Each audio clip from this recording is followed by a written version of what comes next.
Welcome to Loud About Loss, the podcast that refuses to grieve in whispers. I'm Becky Hunt, author, speaker, child loss mom, cancer survivor, chronic illness warrior, and your no BS grief guide. If you're here, chances are you've known loss, or maybe you love someone who has. Either way, I'm so glad you found this space, because we're talking about it all. Child loss, chronic illness, the gut punch moments life throws at you. And yep, even the big, messy, beautiful, complicated thing called faith. Nothing's off limits because, let's be honest, grief doesn't have boundaries. So why should we? So grab a coffee, grab a tissue, or the whole box, and let's dive in. Hey friends, welcome back to Loud About Loss, where we don't whisper about grief, we get loud about it. I'm your host, Becky Hunt, and today's episode is one of the most tender, raw, and personal episodes I've ever recorded. We're talking about those early days, the fog, the ache, the everything feels impossible season after your child dies. If you're there right now, or if you remember being there, I hope this episode feels like a hug from someone who gets it. Today, I'm going to read a letter that I wrote to my past self, the Becky who had just said goodbye to her daughter, Gracie. And I'll share what I wish someone had told me when I was crawling through those first days and weeks and months of grief. This is for any grieving mom who is just trying to breathe. Hey, friend, real quick before we jump back into the episode, did you know you can read the first chapter of my memoir, Joy Does Return, right now? Totally free.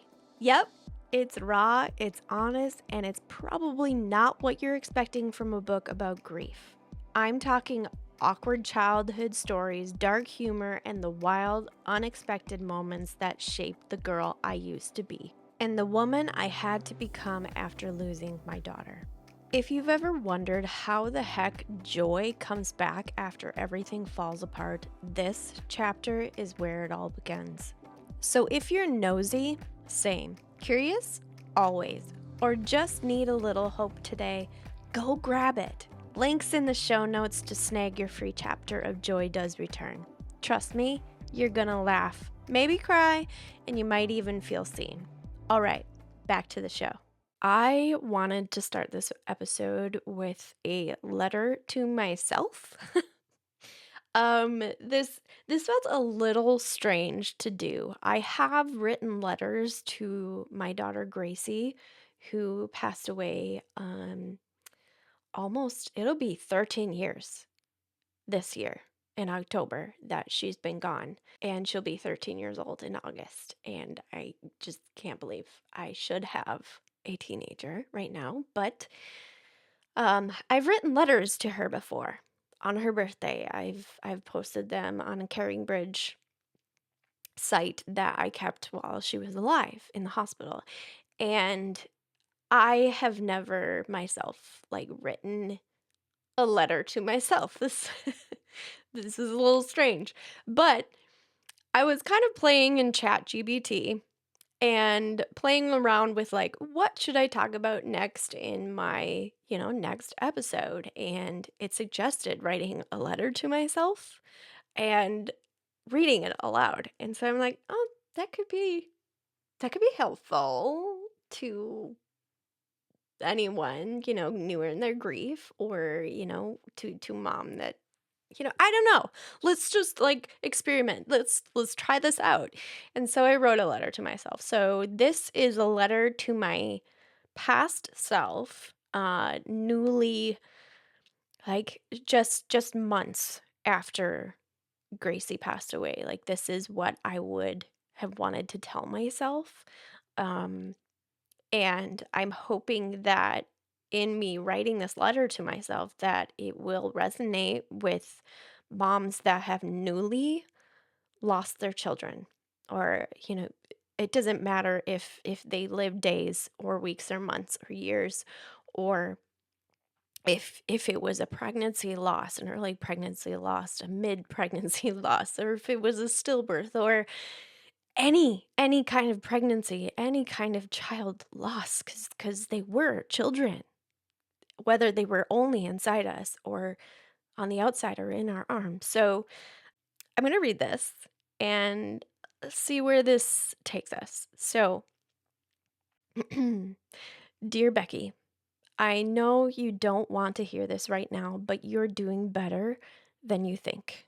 I know your arms are aching for Gracie and everything feels heavy. You're sitting in that quiet house and every silence screams. The rocking chair, the hospital bag, the smell of her blankets that you kept in Tupperwares, her her clothes that are put away in her closet and her dresser drawers that will never be worn. Like, it all hurts. You keep replaying that last night with her. The moment you walked away, even though your gut told you not to. I wish I could take that pain from you, but what I need you to know, what future you knows, is that you did everything you could. You loved her. You still love her. And love didn't leave with her body. You'll carry her every day, just in a different way. You'll scream in the car. You'll cry in the cake aisle at Michael's. You'll write late at night because the world feels too quiet. That's all okay. It's all normal. And I know that right now it's hard to fall asleep. You hear that constant beeping, that beep, beep, beep that you heard in the hospital room every single day from the monitors, from the alarms, from the medications that the drip drip drips and the beeps. And I know you hear that every night that you try to fall asleep, and it's painful and you end up crying yourself to sleep every night. That's going to end. The beeps, they're gonna stop. I promise. And you're gonna be able to sleep again. You're gonna be able to lay on the pillow with dry eyes. Let the grief take you where it needs to. Don't rush to clean up the tears. Don't feel guilty for smiling when it happens, because you're gonna feel guilty. That first time that you laugh in front of people that know that you are sad, that know and see that you are grieving, you're gonna feel instant guilt. But you don't need to. And when you get mad, really mad at God, at the world, at yourself, don't you dare apologize for that either. Because the world is messed up and God knows your heart. He knows what's on your mind. He knows what you're feeling. But He wants you to still bring it to Him. He's grieving with you. It's okay. He understands. One day you'll see a rainbow. You'll get a rainbow too. You'll get a rainbow baby. And you'll feel like when you have that baby, like little tiny pieces of your heart that is broken right now are going to fill in. It's not going to be like it was before, but it's going to fill in. One day you'll hold another baby girl, and your heart will stretch to fit both daughters in it. It won't mean the pain goes away. It just means there's room for more than just pain. You're not broken. You're becoming, with so much love. Me. So let's talk about the first year after loss. I want to take you back to those early days, and I went over this whole story in the very first episode. Episode number 1, we dove right in to the hardest part of my grief and losing my baby girl. And so Gracie died on October 23rd, 2012. And that morning, I walked into the hospital thinking it was just another setback.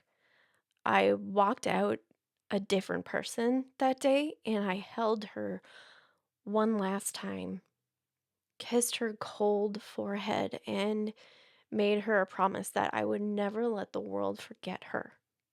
And then I fell apart. The next few months were a blur. I couldn't physically eat because it was hard, it hurt. There was like this rock like sitting on my chest like constantly all day. I couldn't sleep. My arms felt so empty. I remember standing in my kitchen at 2 a.m., like baking a cake because it was the only place I didn't feel like I was going to explode. The kitchen became my sanctuary. The grief poured into batter and buttercream, and I went back to work too soon.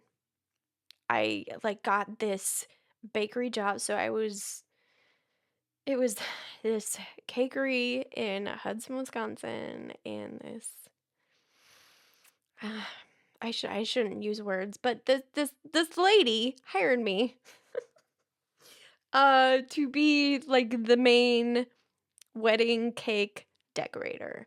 And so somebody else would bake the cakes, and then I would come in and I would decorate them. I would also like meet with the couple, the bride and groom, and talk about what they wanted, and then I would create it and I would deliver these cakes. And I remember decorating cakes on the daily, and I would hear somebody talking in the front of house. I was back in the kitchen, but I would overhear somebody in the front of house planning their son's birthday cake and this little design that they wanted for a birthday cake, and I would lose it. I would bolt for the bathroom because it was like a one stall kind of thing, and I would bolt for the bathroom and I'd cry. And I'd cry and I cry and I cried and I'd come back out with like blotchy face, like red eyes, and um, and I would just have to get back to work. But this would happen again and again, and sometimes it was so random. Sometimes it was like the song that was playing on the radio in back of house, and uh, I would just lose it. And I kept on, like, I don't know what the other employees their thought of me, like always going to the bathroom and spending like 5-10 minutes in there. Wow. Um, yeah, who cares? But it was too much. And this was like maybe so she passed in October. I got the job in December. So it was only like I don't know, a month and a half after losing Gracie, but I had left my uh, you know, management job at a cafe. I managed this little cafe inside Lifetime Fitness, and like I'd worked hard for that job, but yeah, I resigned from that before Gracie passed away because my maternity leave was up and I had to make a decision. My boss was asking, "Are you coming back to work? Cuz we need you." Um and I had decided not to come back. It was a really hard decision to make, but I needed to be with Gracie. I couldn't spend every day away from her. Um and when she went home, she was supposed to go home. When she went home, she was going to need 24/7 eyes on her. Someone with her every moment, second of every day because she had a tracheostomy. But so I left that job. And so I felt this guilt of like, okay, I left my job. I don't have a baby to care for anymore. Like that reality is gone kaput. Uh so I feel guilty for not working. What am I doing with my life. Like my husband knew I was grieving. He was fine. He said we're going to be fine. You just take your time, but he also said if you want to go back to work, you can of course go back to work. And so I did, and that's what came of it.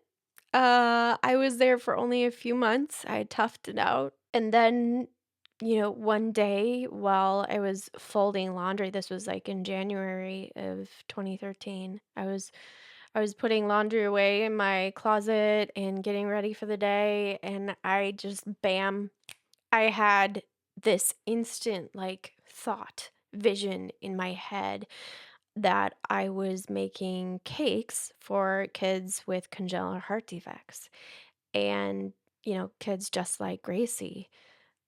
I believe that that was God that was speaking to me in that moment and being like, Becky, this is what you need to do next. This is what you need to do for Gracie. This is what you need to do for you. And so I started a nonprofit. I filed for a 501(c)(3), which is a freaking bear to achieve.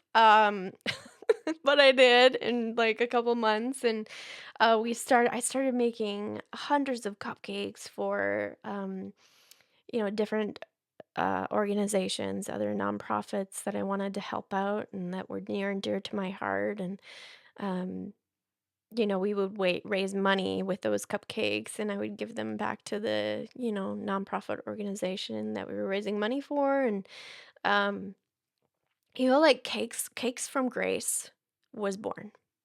That was Gracie's legacy. We served and still serve so many, like hundreds of families. And so I just poured my heart and my time into, you know, baking in my kitchen every day, making these cakes. And it was so healing for me. It became like my therapy. And I did go to like a couple different grief groups. There was like one that the hospital ran, and there was one that church ran. And like I've been to many grief groups. Okay. And I walked into these grief groups pretty early on, and a lot of people will suggest, oh, I have a great therapist I could recommend for you, or there's this grief group that they do at my church, and you should come and meet some other people that have lost children as well. And they mean well, but gal, it was hard for me to go to those groups because there were so many different stages of grief that we all were on. And I never compare losses, especially when it comes to children. Um, your children was here and now they're not. And regardless of what age they were or what stage of pregnancy, what week of pregnancy you lost them, or, whether they were full term or you never got to meet them at all, or, like me, I spent almost 3 months with her in the hospital. And like every single one of us had a different story. There was one lady that lost her 21-year-old son. And I always say don't compare your grief, but at the same time, it's hard to relate.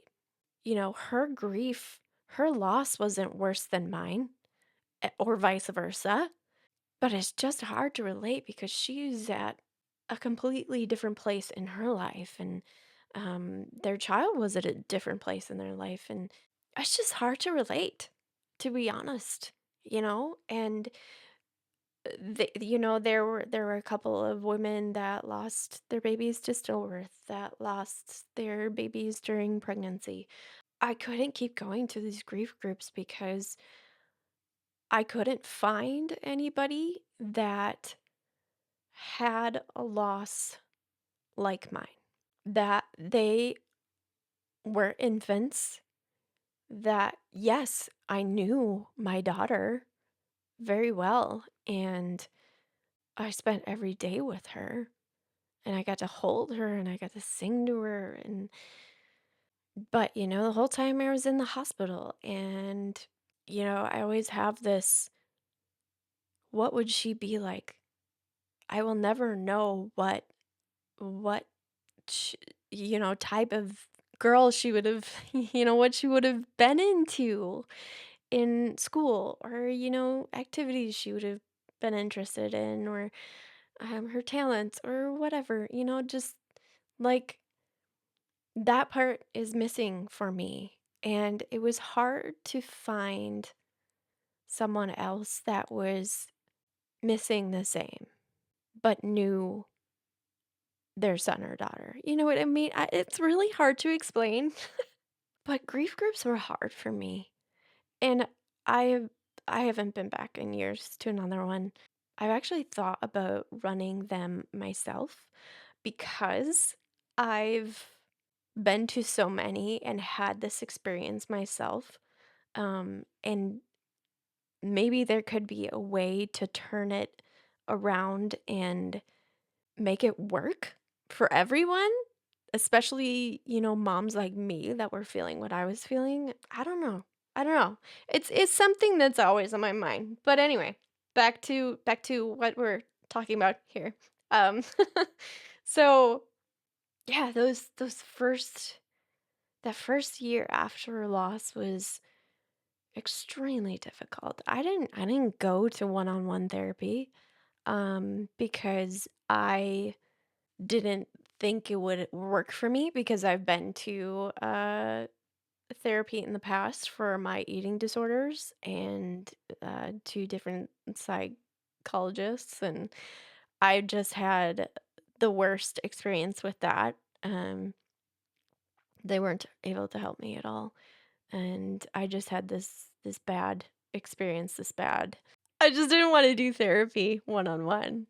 But I have been to therapy since, years and years later, for, like, depression and anxiety, and to be completely honest with you, I have been through many therapists, and I have not found the one that I can really, really talk to, and I don't know if that's my problem or if it's because they haven't lost a child, so it's hard to talk to them about it when you know that they don't understand it, or it just feels like they're reading from a textbook that they kept from college, Like, that's how it felt for me, that's how therapy felt for me, so but I do encourage you to at least try. If that's something that you want to do,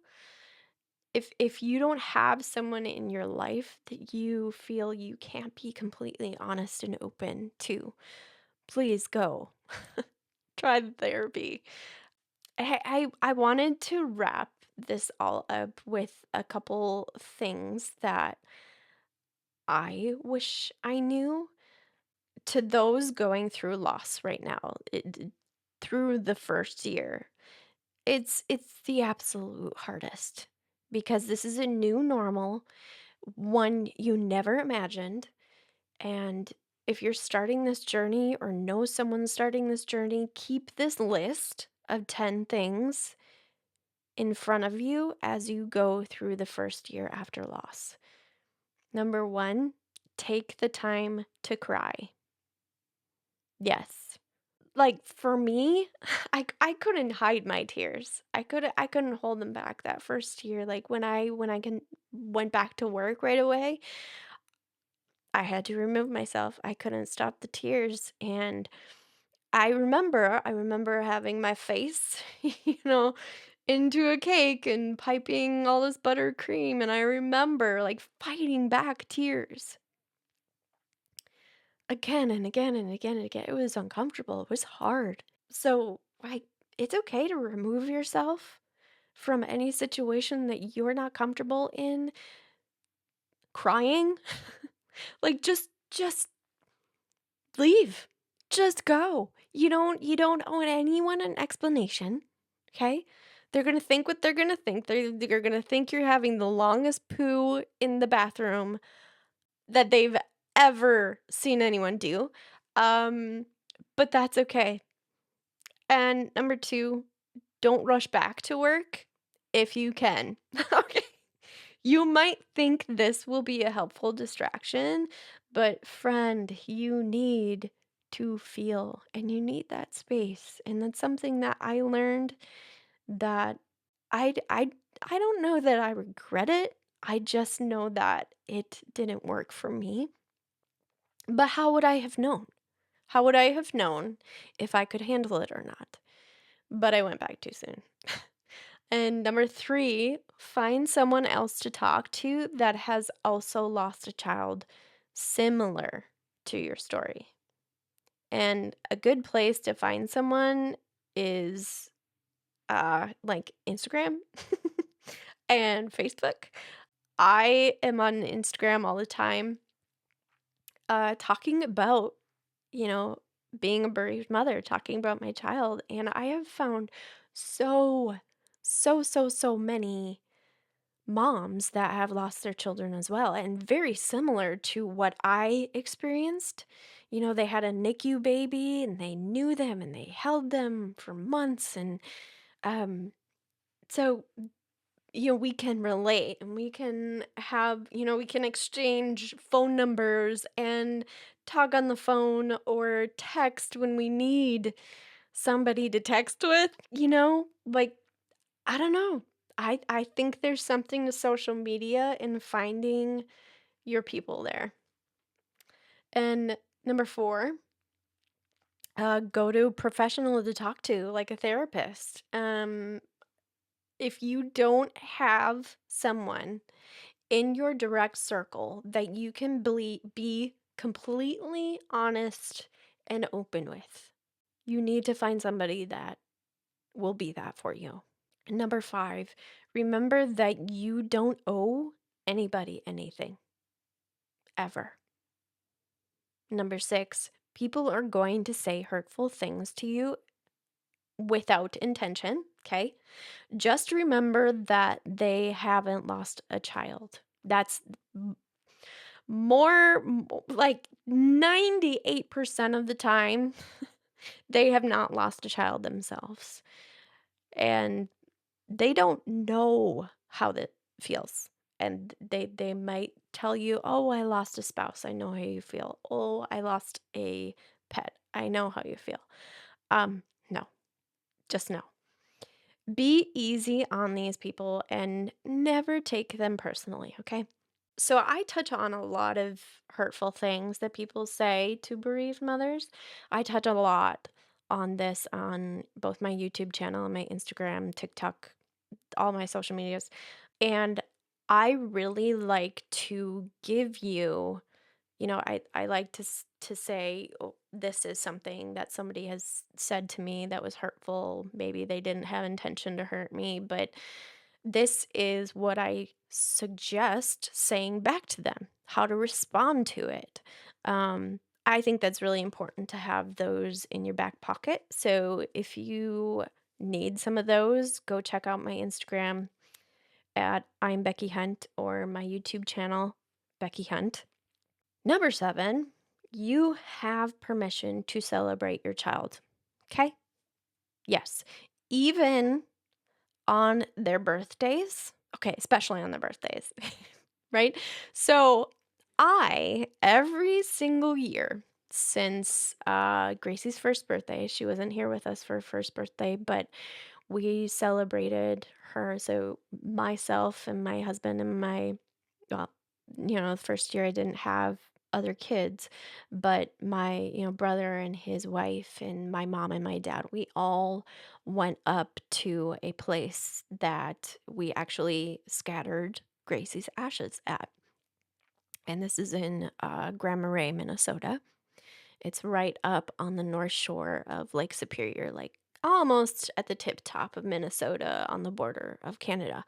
And it's the most beautiful place, and it makes us think of Gracie. And so we wore bright pink on her birthday, which was her best color. Anytime she was surrounded by pink, she just lit up. And, I made her a cake. I make her a cake every year, and we go out to where her ashes are, and we throw pink roses out into the water. And that's how we celebrate her birthday. And we invite everyone that we know and love and don't know, to wear pink for her birthday. And we actually, last year was the first year that I had designed these t shirts that said, on August 2nd, we wear pink. And it's these bright pink, cute t shirts.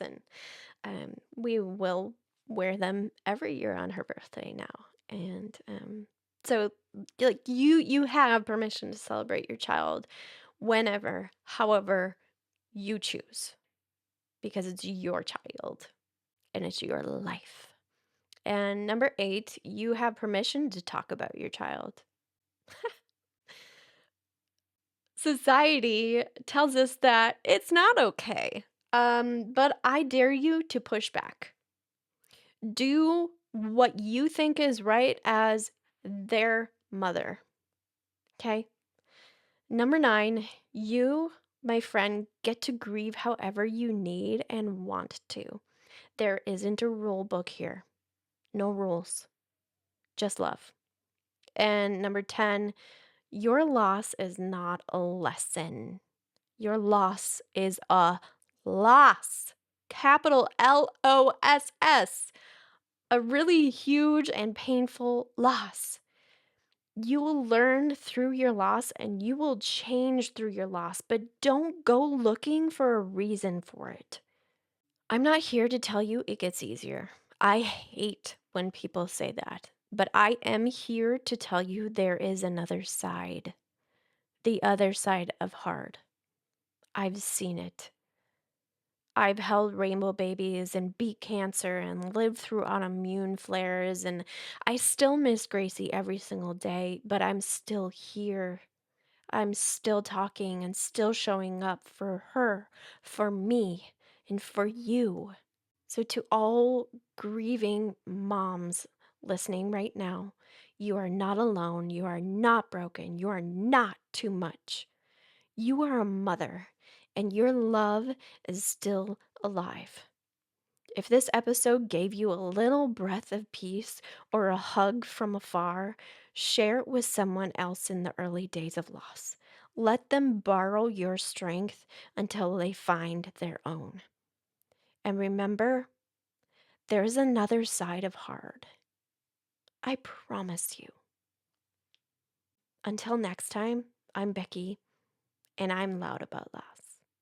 All right, friends, that's a wrap for today. Remember, grief isn't quiet, and you don't have to be either. Your story, your loss, your healing, it all matters. And if no one's told you today, you're doing better than you think. If you got something out of this episode, share it with a friend, leave a review, or just scream into the void.